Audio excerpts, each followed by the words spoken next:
While agreeing with Hobbes about some of the very basic ideas concerning social contract theory and state of nature and political community and so on, Locke also wants to distance himself from Hobbes when it comes to the precise character of the state of nature.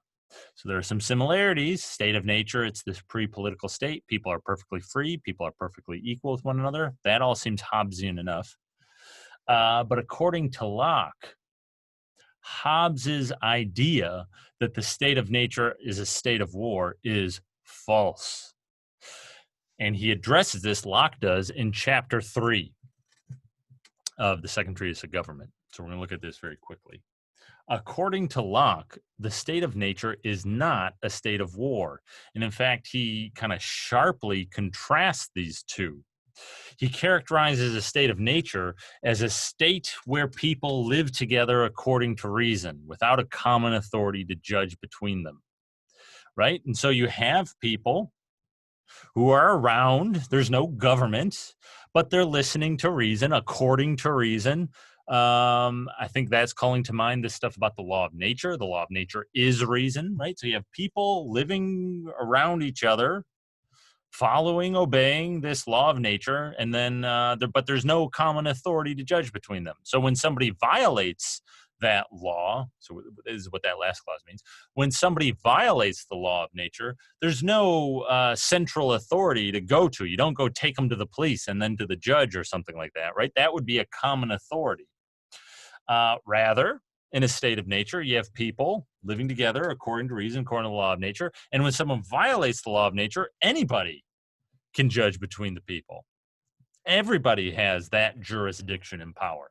That's a state of nature. A state of war, by contrast, is a state where one person or group of people, as it may be, uses force against another with no common superior to appeal to for relief.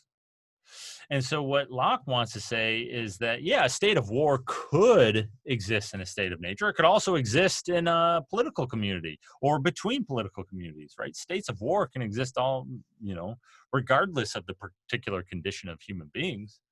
It's a state where people use force against each other. And this force is going to be directed at the life, liberty, and property of each other, right? I use force to try to kill you or to try to take your things. And Locke in this chapter talks about how using force to take somebody's things opens the aggressor up to mortal harm.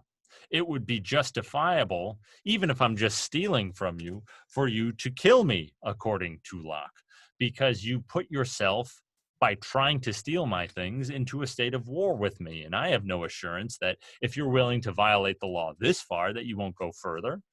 And so putting yourself in a state of aggression against my property is enough to start a state of war.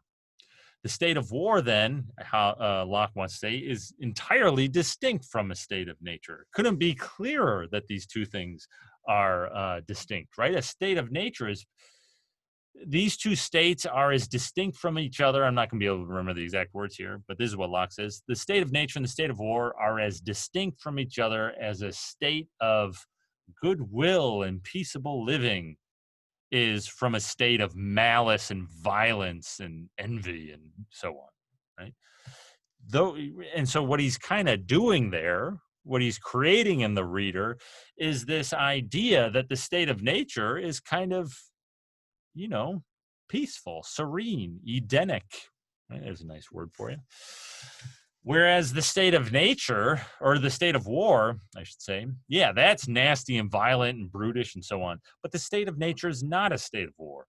And so here we see Locke really trying to distance himself from Hobbes, because what was really motivating Hobbes, what was central to Hobbes's project, and so motivating the creation of the political community, was this identification of the state of nature with a state of war. Hobbes thought state of nature is a state of war. According to Locke, they're totally different.